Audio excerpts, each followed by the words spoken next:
The book is about a guy with hearing loss. It's about somebody going through these hearing-related, describing what hearing loss looks like. But it's almost an AI-written book. I mean, what are the things that that tug at heartstrings the most? Love, loss, and music. It's true. Like, I just set out to write my story.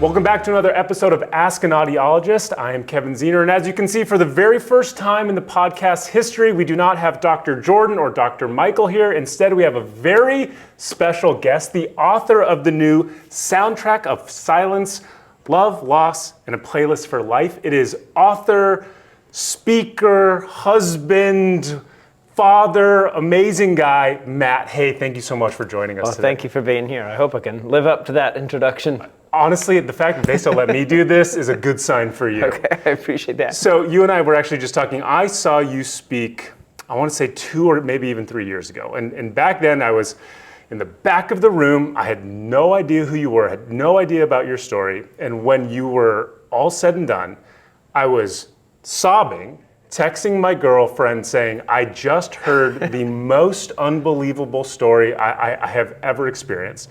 And I'm not a genuinely emotional person. I might cry at a commercial or a movie, but usually when it comes to the real world, I have no effect. So I just needed to be able to tell you that because it sits with me to this day. It is a core memory that I think of somebody else's honesty and somebody else being so vulnerable with telling how their life played out in sometimes good form or bad form. It is truly amazing. So I'm just humbled that you're here with us today. Well, I don't think I'm all that you make me out to be, but I appreciate it. What you might not know, that was the first time I'd ever done that on stage. Wow. So so that's pretty validating, even a couple of years later, for me to hear, because sure. I think we all maybe think we're better storyteller or joke teller than we really are. Absolutely. And so with the help of the Entheos crew and some backing from Neurorestorative saying, hey, I think you can do this, gave me that opportunity. And I'm glad to hear that it went okay. It was amazing. It was fantastic. But your story obviously translates, and it translated to you feeling this urge to write a book. Yeah. And it made sense when you were talking about it. It sounded like a movie. When I ironically listened to the audiobook, it reads like a movie. So can you give us a little bit of insight into why you felt so compelled to write your story? Certainly. And I think it probably starts with me thinking I had no business sharing the story. Sure. I'm just not sure the world needs one more story about how hard it is to be a white man in America. Fair. That's what I say to people all the time. Nobody wants to hear my complaints about anything. I mean, there's so many structures in our lives that are built to make sure people that look like you and I succeed. Sure. And it took me a long time to really appreciate that and recognize that.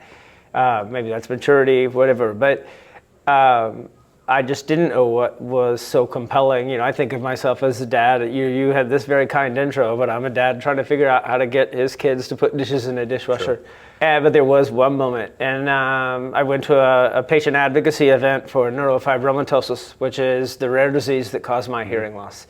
And I went to an advocacy event, and I met a mom there because I was turning around to leave. I decided this was not for me very, very quickly. And she said, "Oh, do you have NF?" Which is short for neurofibromatosis. And I said, yes, I have NF too. And about that time, her son came around from behind her, and the mom looked at me and said, I'm so glad you exist. Wow. And that's not a compliment, it's not an insult, it's just the very fact that I exist in the world as a grown-up with this rare disease. And I thought, without you talking, you used the phrase core memory. That was a core memory for me, because all of a sudden, my thinking in advocacy wasn't like, oh, I'm putting myself in the spotlight. It was, if I can do something to make somebody's life a tiny, tiny bit better, the selfish thing would be to not do that. Sure. So being at a patient advocacy event for NF and realizing that people can benefit from just knowing I exist, because it gives them hope that maybe they didn't have, the selfish thing would be to not share my experience or to let people know I do exist. And so once I got over that, I realized I'm not just a guy writing a story about, I mean, I am, but I hope that there's more that people can take away than just, let's read about Matt Hay in Indiana. Right. One of the things that I took away from this book, and it felt like a love letter to your wife, Nora, who I was also able to meet that night. And it felt like a thank you letter to everybody who has helped you on your journey to this point in life. And it is so rare that we ever get to acknowledge people in such a profound way. But while telling your story, there are these great, bigger than life characters that would not have led us to this moment without their presence. And so as I listened and kind of reflected on it, it was this great representation of we are this amalgamation of people all around us, and we are not singular by any stretch. And regardless of our history, we are the byproduct of everybody we've met along the way. And so you might be the main character in this story, but the supporting characters, and I use that very loosely, are as integral to everything that's happened to you. I kind of wish you had said that to me a decade ago, because it took me a long time to realize that as well. And Nora, my wife, it is an accidental love letter, and I recommend anybody write an accidental 270-page love letter. I imagine that goes really well when there's an argument at home. You're like, but it is. This, right. Remember this. I have a friend who said he gave this book to his wife for Valentine's Day, and on the cover wrote ditto. That's amazing. I deal with, part of the process for me dealing with hearing loss and facial paralysis and 20 surgeries and all the stuff you read about in the book is to sharing that and putting that out there. And I'm big on accountability. So if I say to you, I'm going to do something, I hold myself accountable for now having done it, because it pains me to think you would say, how's that going? Yeah. Absolutely. I can't say, well, I didn't do that. So I deal with that. My coping mechanism is putting it out there. Nora is not that way. She had no interest in being, so there was some tension in this. As you can imagine, if you argue with somebody, 10 minutes later, you both have totally different perspectives of how that story went. Yeah. Imagine 20 years later, letting somebody tell you about struggles in your marriage, trying to make a decision on whether or not you're meant to have kids with this genetic disease. And I got to tell my side of the story without her saying, well, yeah, but. Sure. And so the amount of trust involved, so she didn't read it. She didn't read the book until it was done. So the amount of trust involved to do that, and the pressure on me to get it right. Sure, absolutely. She said, people read for entertainment. I lived this and it wasn't fun. Why would I want to reread only your side of the story of things that weren't fun? But she's absolutely the hero of the story. And I mentioned she not seeking any kind of spotlight. She got much more comfortable with the idea, and this is where I mentioned I could have used you asking this question a decade ago, is she got much more comfortable with the idea of representing a support network. Got it.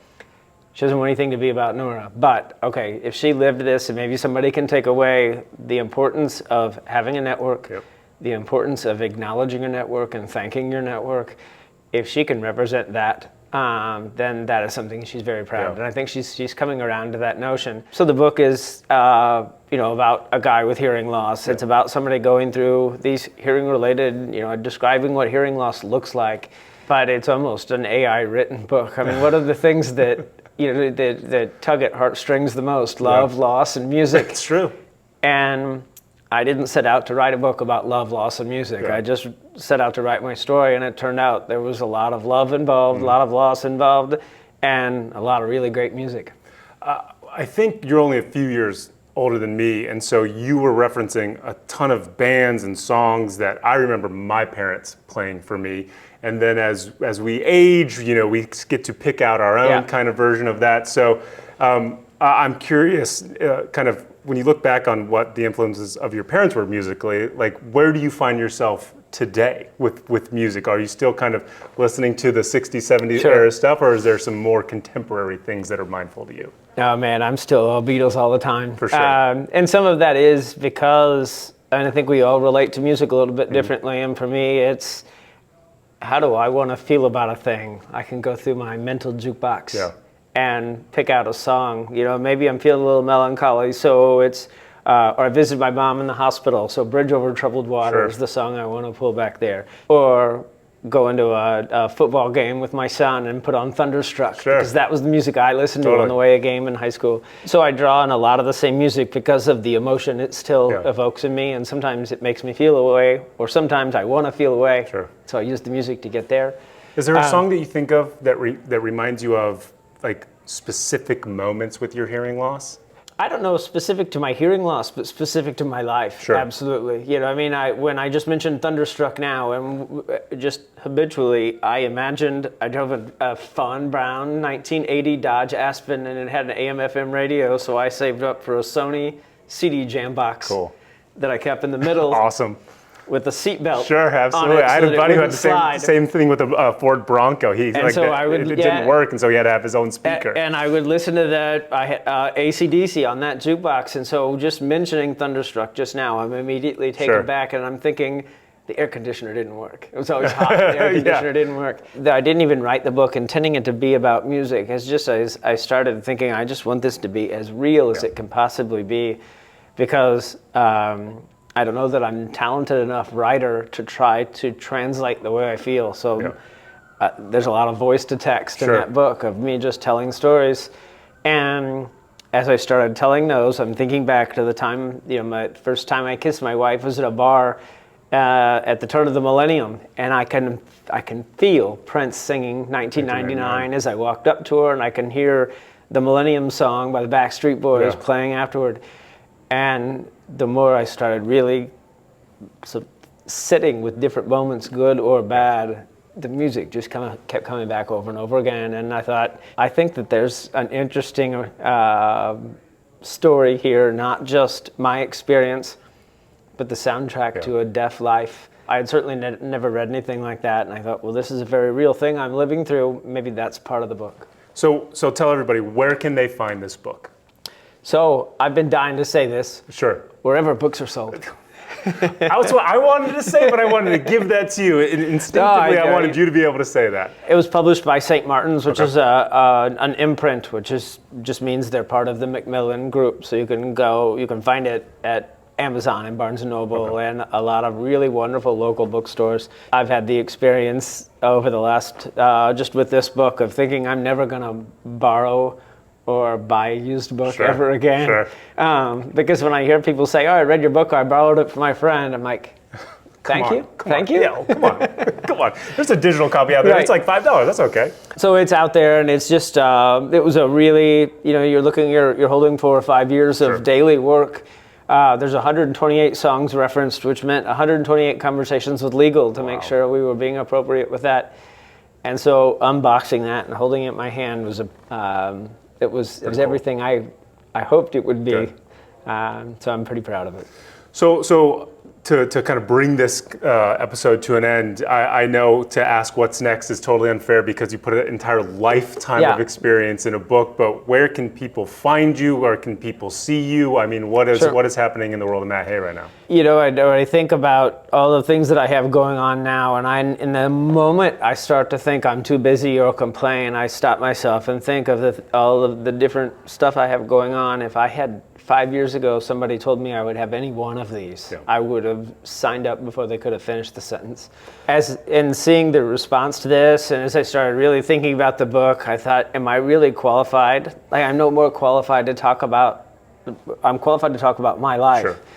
But now I have an interest in this. I'm working in patient advocacy for a biopharma company now, and I have these opportunities. I want to make sure I am giving the patients that I serve and giving the people that I serve what they deserve. Working in advocacy in the book, having the opportunity to speak and share my experience, not just in audiology venues or hearing care venues, but outside of that, because there's some pretty universal themes of support network and not letting other people define what you're capable of doing. I'm proud to say I'm about halfway through my second semester of getting my doctorate in public health. Congratulations. And that just goes back to, if I do have this opportunity, I better be darn qualified to do it and not just some guy with a story to tell. Awesome. And so that motivates me a lot, is to make sure I earn the right to sit at the tables that I've been invited to sit at.